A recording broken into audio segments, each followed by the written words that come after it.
حاضرین محترم، اللہ تبارک و تعالی کا کروڑہ احسان جس خداوند قدوس نے ہم سب کو آج کے اس عظیم الشان اور عظیم المقصد دن میں اپنے گھر میں آنے کی توفیق عطا فرمائی۔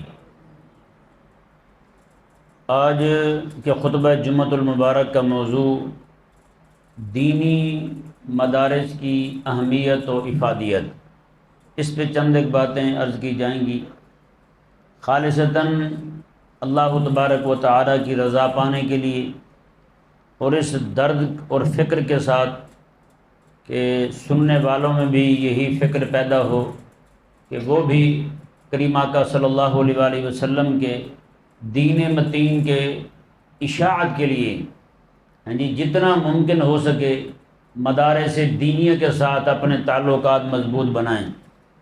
اللہ تبارک و تعالی سمجھنے کی توفیق عطا فرمائے۔ یہ ذہن میں رہے، کریم آقا صلی اللہ علیہ وآلہ وسلم نے جب مکہ مکرمہ میں اعلان فرمایا تو مکہ مکرمہ میں سب سے پہلا مدرسہ، سب سے پہلا وہ مقام جہاں پر میرے اور آپ کے کریم آقا صلی اللہ تعالی علیہ وآلہ وسلم نے لوگوں کو رب تبارک و تعالی کی شریعت سکھانا شروع کی، وہ آقا علیہ السلام کے ایک صحابی مکہ کے رہنے والے حضرت سیدنا عبداللہ بن ارقم رضی اللہ تعالی عنہ، ان کا گھر تھا۔ انہوں نے اپنا گھر کریم آقا علیہ السلام کے لیے وقف کر دیا۔ آقا علیہ السلام جب چاہیں، جس وقت چاہیں، جتنے بندے چاہیں آقا علیہ السلام تشریف لائیں، انہیں بلائیں، اور جتنی دیر حضور تشریف فرما رہے ہیں انہیں حضور دین سکھاتے رہیں۔ رب تبارک و تعالیٰ کا ہر طرح کی اجازت دے دی انہوں نے آقا علیہ السلام کو۔ اس کے بعد پھر دو گھر مزید تھے جو کریم آقا صلی اللہ علیہ وآلہ وسلم کی اولین درسگاہ میں تھے۔ ان میں ایک گھر تو حضرت سیدنا ابو بکر صدیق رضی اللہ تعالیٰ عنہ کا، اور ان کے بعد دوسرا گھر حضرت سیدہ کائنات حضرت خدیجہ الکبریٰ رضی اللہ تعالیٰ عنہ آپ کا گھر تھا۔ یہ تین گھر جن گھروں کے اندر بیٹھ کر میرے کریم آقا علیہ السلام نے دنیا کے اولین مدرسے قائم فرمائے، اور وہاں بیٹھ کر میرے کریم آقا علیہ السلام نے رب تبارک و تعالیٰ کی شریعت، رب تعالیٰ کا دین لوگوں کو سکھانا شروع فرمایا۔ یہ وہ تین گھر تھے۔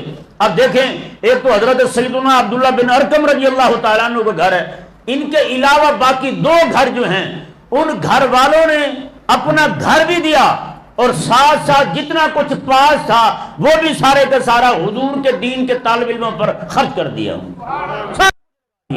آپ دیکھیں، حضرت سیدہ کائنات خدیجہ الکبریٰ رضی اللہ تعالیٰ عنہ، ایک بار حضور نے ایسے ہی فرمایا، آقا علیہ السلام نے فرمایا کہ کاش کہ میرے پاس پیسے ہوں، میں ان پیسوں کو لوگوں کو بانٹ کے نا رب تبارک و تعالیٰ کے دین کے قریب کر دوں۔ صرف حضور نے یہ خواہش کو ظاہر کیا ہے جی۔ یہ خواہش بھی کسی کسی کو عطا ہوتی ہے، کسی کسی کو رب تعالیٰ یہ طلب دیتا ہے۔ مجھے تو دل فسانی پتہ کیا فرماتے تھے، ماتے میرے پاس پیسوں کا ڈھیر، لاکھوں کروڑوں اربوں روپیہ مجھے رب دے، تو ماتے میں لوگوں کو دے دے کے نا پیسے مسلمانوں کو، انہیں یہ کہوں کوئی کام نہ کرو، صرف رسول اللہ کے دشمنوں سے دشمنی رکھو۔ بتائیں یار، اللہ اکبر، کیا جذبہ ہے، کیا تڑپ ہے۔ یعنی جو عاشق ہے نا وہ یہ چاہتا ہے کہ ساری دنیا کے لوگ میرے معشوق کے، میرے محبوب کے چاہنے والے بن جائیں، اور جتنے لوگ میرے حبیب کے دشمن ہیں وہ سارے کے سارے ان کے دشمن بن جائیں۔ عشق حقیقی کا تو تقاضا ہی یہی ہے، عشق حقیقی تو مطالبہ اسی بات کا کرتا ہے۔ میرے کریم آقا علیہ السلام نے فرمایا، ایک بار ایسی خواہش کا اظہار فرمایا، میں پیسے ہوں نا لوگوں کو پکڑ پکڑ کے پیسے دے کے رب تعالیٰ کے دین کے قریب کر دوں۔ اللہ اکبر۔ حضرت خدیجہ الکبریٰ رضی اللہ تعالیٰ عنہ، آپ کو معلوم ہونا چاہیے بہت بڑی تاجرہ تھی، بڑی مالدار تھی خاتون حضرت خدیجہ رضی اللہ تعالیٰ عنہ۔ بڑا بڑا لشکر ان کا مکہ مکرمہ سے جاتا تھا، ملک شام کی طرف، یمن کی طرف پورے پورے قافلے جاتے تھے آپ کے تجارت کے لیے، تجارتی قافلے، اونٹ سینکڑوں کی تعداد میں اونٹ ہوتے تھے سامان کے لدے ہوئے۔ مائی صاحبہ نے جتنا بھی سامان تھا گھر میں، سامان نہیں صرف پیسے سونے کے سکے، حضرت ابو بکر صدیق فرماتے ہیں حضرت اماں خدیجہ الکبریٰ رضی اللہ تعالیٰ عنہ نے مکے کے وڈیروں کو بلایا، سب کو بلایا، اب وہ بھی دیکھیں جو بیچارے 10 روپے دیتے ہیں اس میں قاعدے ان کی پسلیاں توڑ دیتے ہیں، اس بیچارے کی ٹوپی نہیں پہچان ہوتی، ٹوپی کدھر گئی بیچارے کی، 10 روپے دے رہے ہیں، وہ کوئی نہیں ریا ہوتا، یار نہ کر، ایسے سیدھے ڈال دے، بعد میں سیدھے کرتے ہوئے گلے میں داخل نہیں ہوتے پیسے، ایسا ہمیں تقوی چڑھا ہوتا 10 روپے دیتے ہوئے، اور 10 روپے میں کوئی ریا نہیں ہوتا، یہ بھی ذہن میں رہے۔ اب حضرت سیدتنا عائشہ خدیجہ الکبریٰ رضی اللہ تعالیٰ عنہ، آپ نے مکے کے سارے وڈیروں کو بلایا، سب آ جاؤ بھائی، سارے جمع ہو گئے، کیوں؟ میں آج خدیجہ اپنا سارا مال رسول اللہ علیہ السلام کے دین کو دینا چاہتی ہے، اور سب کو دکھا کے دے گی، آج اللہ اکبر کبیرہ، سب کو دکھا کے دے گی۔ سارے وڈیروں کو بلایا، وہاں کے نوابوں کو بلایا، تاجروں کو بلایا، سب لوگوں کو جمع کیا، جمع کر کے پیسوں کو اتنا ڈھیر رکھا، سونے کے سکوں کا۔ حضرت ابوبکر صدیق فرماتے ہیں، آپ فرماتے ہیں میں اس طرح بیٹھا ہوا تھا نا، اتنا اونچا ڈھیر تھا کہ میرے سر سے بھی اوپر اتنا اونچا کہ پرلی جانے بیٹھے ہوئے بندے دکھائی نہیں دے رہے تھے، اتنے پیسے دیے حضرت خدیجہ پاک رضی اللہ تعالیٰ عنہ نے۔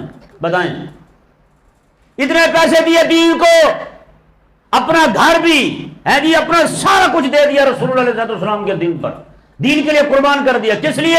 کہ آقا علیہ السلام جو ہیں جتنے چاہیں پیسے خرچ فرمائیں، جس کو چاہیں دے آقا علیہ السلام، بس میرے رب تبارک و تعالیٰ کے دین کے چاہنے والے، دین کے ماننے والے، دین کے پڑھنے والے لوگوں کی تعداد زیادہ ہو جائے بس۔ بتائیں جی۔ اور دوسری طرف حضرت سیدنا ابوبکر صدیق کو دیکھیں، ابوبکر صدیق رضی اللہ تعالیٰ عنہ نے صرف اپنا گھر پیش نہیں کیا، گھر بھی پیش کیا، اور اس کے بعد جتنے پیسے تھے سارے کے سارے آقا علیہ السلام کے دین پر خرچ کر دی۔ پھر جو بندہ کہیں غلام بھی تھا نا، اس غلام کو بھی خرید کے آقا علیہ السلام کی بارگاہ میں لے آئے ہیں۔ اب وہ حضرت بلال رضی اللہ تعالیٰ عنہ کو خریدا اور لا کر کے حضور کی شاگردی میں دے دیا۔ حضرت بلال رضی اللہ تعالیٰ عنہ کو معمولی بندہ نہیں ہے، یہ وہ بلال ہے، جب یہ مکے میں کھڑا ہو کے اذان پڑھتا ہے بلال رضی اللہ تعالیٰ عنہ، شاہ کے محقق فرماتے ہیں عرش کو اٹھانے والے فرشتے وہاں پہ حضرت بلال کی اذان سن لیا کرتے ہیں۔ بتائیں، وہاں تک آواز جاتی ہے بلال رضی اللہ تعالیٰ عنہ کی، اور یہ اذان ہے بلال کی۔ اور حضرت بلال پتہ کون ہے؟ مدینے میں آ کے یہی حضرت بلال رضی اللہ تعالیٰ عنہ آقا علیہ السلام کے خزانچی بنتے ہیں۔ آقا علیہ السلام کے سارے گھر کا خرچہ انہی کے پاس ہوتا تھا، کہ کتنا کس وقت کہاں بھیجنا ہے، کتنا کہاں بھیجنا ہے، یعنی بیت المال کے امیر آپ تھے، خزانچی تھے، چابی آپ کے پاس تھی ہر شے کی، ہر شے آپ کے پاس ہوتی تھی۔ اور آقا علیہ السلام فرماتے تھے حضرت بلال کو، میں بلال خرچ کر، اور عرش کا مالک بہت عطا فرمائے گا، میں ڈرا نہ کر کے خرچ کریں گے تو کم ہو جائے گا، نہ اور مالک بہت عطا فرمائے گا، تو خرچ کیا کر۔ بتائیں بھائی۔ اور آقا علیہ السلام ارشاد فرماتے ہیں کہ یہ بلال جو ہے نا، حضور فرمایا کہ جب میں گیا، اب بتائیں بھی یہ حضرت ابوبکر صدیق کیسا طالب علم خرید کے لائے ہیں حضور کی بارگاہ میں، کیسا طالب علم حضور کی بارگاہ میں پیش کیا ہے حضرت بلال رضی اللہ تعالیٰ عنہ جیسا۔ آپ کو جب آخری وقت ہے نا جی، حضرت بلال رضی اللہ تعالیٰ عنہ رونے لگے، آپ کی بیوی رونے لگی، وہ کہنے لگی ہائے ہائے ہائے یہ کیا ہو گیا، آپ جانے لگے ہیں۔ آپ نہ یہ افسوس کی بات نہیں ہے، واہ اطربا، یہ کوئی بڑی خوشی کی بات ہے۔ میں کیا ہوا اس میں خوشی والی کون سی بات ہے؟ میں تمہیں نہیں پتا، میں صرف تم سے جدا ہو رہا ہوں، آج رات کو میں رسول اللہ سے بھی ملاقات کروں گا اور ابوبکر اور عمر سے بھی ملوں گا میں۔ نلکل احبا، میں آج اپنے احبا سے، اپنے پیاروں سے، اپنے یاروں سے ملنے والا ہوں۔ وہ میرے یار، میرے پیارے کون ہیں؟ وہ امام الانبیاء ہیں، ابوبکر اور عمر رضی اللہ تعالیٰ عنہ۔ میں تو آج ان کے پاس جانے والا ہوں۔ بتائیں جی، حضرت بلال رضی اللہ تعالیٰ عنہ، اب دیکھیں جی یہ 3 بندے، ان 3 بندوں کے گھر، ایک حضرت خدیجہ الکبریٰ رضی اللہ تعالیٰ عنہ، ایک حضرت ابوبکر صدیق رضی اللہ تعالیٰ عنہ، اور ایک حضرت سیدنا عبداللہ بن ارقم رضی اللہ تعالیٰ عنہ، ان 3 لوگوں نے اپنے گھر حضور کے مدرسے کے لیے پیش کر دیے۔ پھر میرے آقا علیہ السلام مکہ سے ہجرت کر کے مدینہ تشریف لاتے ہیں، ہاں جی مدینہ آتے ہیں حضور۔ آقا علیہ السلام نے سب سے پہلا مرکز اسلام مسجد قباء، بستی قباء میں قائم فرمایا، بستی قباء میں مسجد قباء قائم فرمائی۔ اس کے بعد آقا علیہ السلام مدینہ منورہ میں تشریف لاتے ہیں۔ مدینہ منورہ آ کر آقا علیہ السلام نے سب سے پہلا کام یہ کیا کہ مسجد شریف تعمیر کی، مسجد تعمیر کی، رب تبارک و تعالیٰ کا گھر تعمیر کیا، اور ساتھ اس کے اپنے حجرے بھی آقا علیہ السلام نے بنایا، اپنے گھر بھی بنا دیا آقا علیہ السلام نے، بنا کر کے وہیں پر آقا علیہ السلام نے بنیاد رکھی مدرسے کی، جس مدرسے کو صفہ کہا جاتا ہے۔ کیا کہا جاتا ہے؟ صفہ کہا جاتا ہے۔ وہ صفہ، یہ وہ مقام ہے، آج بھی وہ جگہ تھوڑی سی اوپر نشان رکھا ہوا ہے انہوں نے، اونچی جگہ جسے تھڑا کہتے ہیں ہماری زبان میں، وہ تھڑا نما جو جگہ ہے اسی جگہ پر میرے آقا علیہ السلام کے صحابہ کرام رضوان بیٹھا کرتے تھے۔ اللہ اکبر کبیرہ۔ اور حضور فجر کی نماز پڑھاتے ہیں، کچھ لوگ جو دور کے ہوتے، کام پہ جانے والے ہوتے، وہ آقا علیہ السلام کے قریب بیٹھ جاتے، باقی سارے دور ہو کے بیٹھ جاتے۔ آقا علیہ السلام ان کو وحی سنا لیتے کہ رات کو میرے رب نے کیا عطا فرمایا ہے، انہیں سناتے، یہ چلے جاتے۔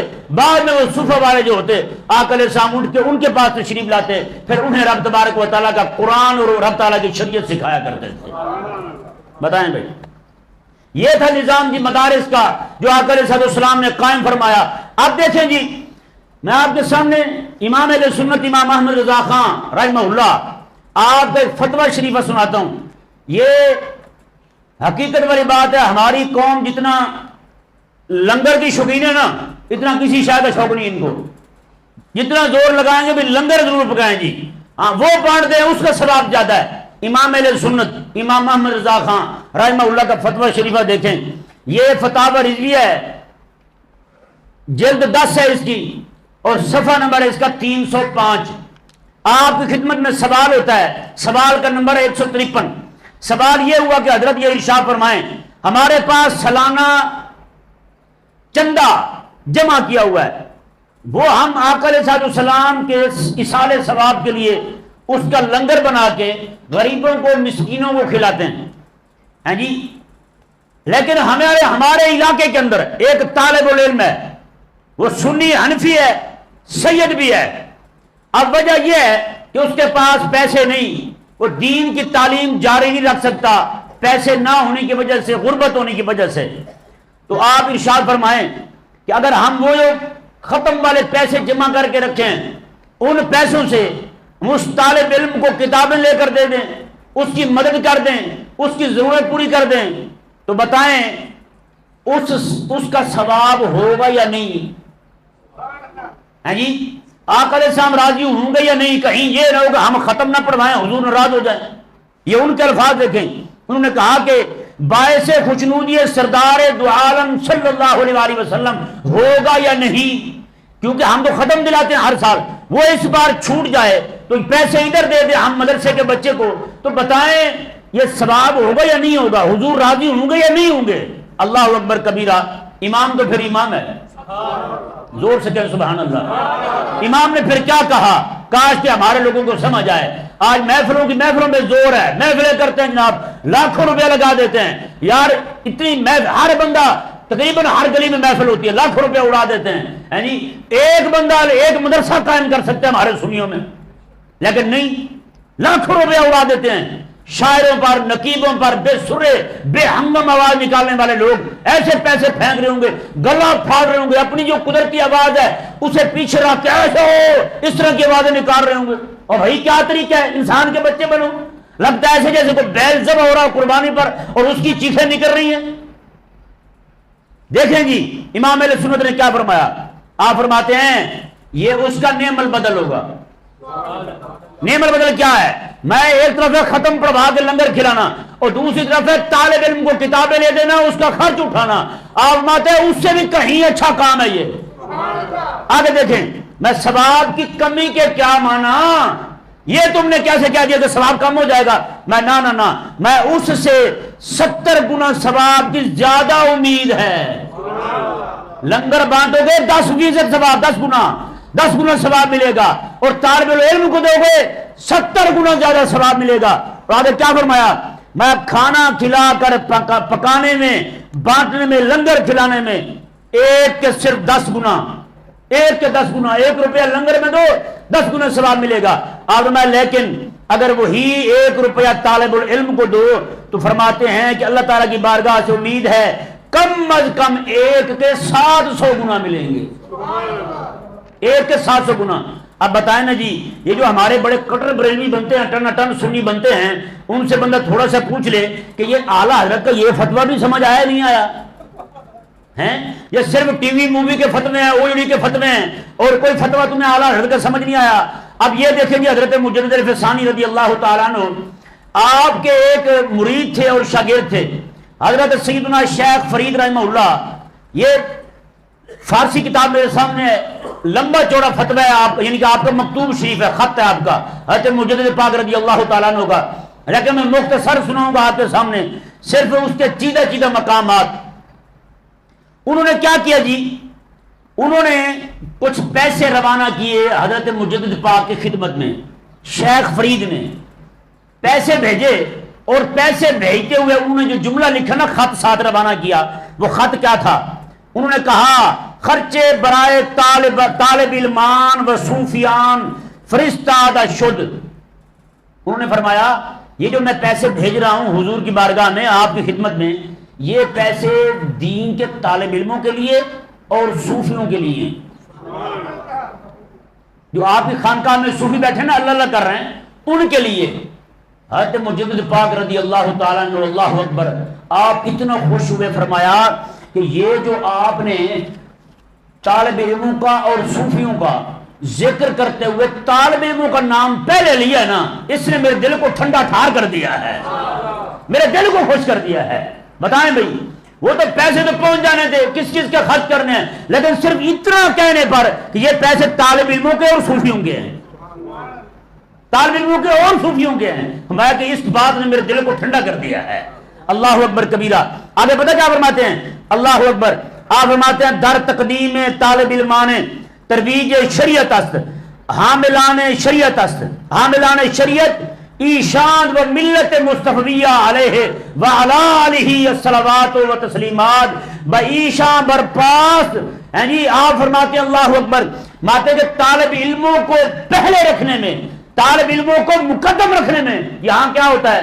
لوگ کہتے ہیں جی ہمارے یہاں ختم پڑھنا ہے، طالب علموں کو لے جاتے ہیں، جب ختم پڑھ لیتے ہیں، لنگر کی باری آتی نا، 2-4 چودھری آ جائیں، طالب علموں کو پیچھے کر دیتے ہیں، چلو بھی آپ پیچھے جاؤ، ان کو شربت پہ رکھا دیتے ہیں، اور باقی مرغ مانڈے جو ہیں وہ دوسرے کھا جاتے ہیں۔ یہی ہوتا ہے ہمارے ہاں۔ اب دیکھیں جی آپ کیا فرماتے ہیں؟ ماتے کہ در تقدیم طالب علمان، میں کہ طالب علموں کو مقدم کرنا، طالب علموں کو آگے کرنا، ماتے ہیں کہ اسی میں شریعت کی عزت ہے، ترویج شریعت اسی میں ہے، شریعت کو رواج دینا اسی میں ہے۔ آگے فرماتے ہیں اللہ اکبر کبیرہ، آپ فرماتے ہیں کہ جنت کا جب داخلہ ہوگا نا، اس وقت بھی تم سے تصوف کے بارے میں نہیں پوچھا جائے گا، اس وقت بھی تم سے پوچھا جائے گا، شریعت کے بارے میں سوال ہوگا۔ کس کے بارے میں سوال ہوگا؟ ٹھنڈے ہو گئے ہو؟ ہاں سارے ذرا بولو نا زور لا کے سبحان اللہ۔ آپ نے فرمایا شریعت کے بارے میں سوال ہوگا، اور پل صراط پر گزرتے ہوئے وہاں بھی یہی پوچھا جائے گا، بتا شریعت کی کیا تعظیم کی تھی تو نے، اور فرمایا کہ جہنم کے دروازے پر بھی یہی پوچھا جائے گا، بتا شریعت کی عزت کی تھی یا نہیں کی تھی، شریعت کی خدمت کی تھی یا نہیں کی تھی۔ میں اگر کی ہوگی خدمت تو میں کہ پھر تو میں لے جا جہنم میں نہ جا، تو جنت میں جا، چلا جا سیدھا جنت میں۔ میں اگر اس نے تعظیم نہیں کی ہوگی شریعت کی اور اہل شریعت کی، تو میں پھر اسے وہی پکڑ لیا جائے گا۔ اندازہ لگا۔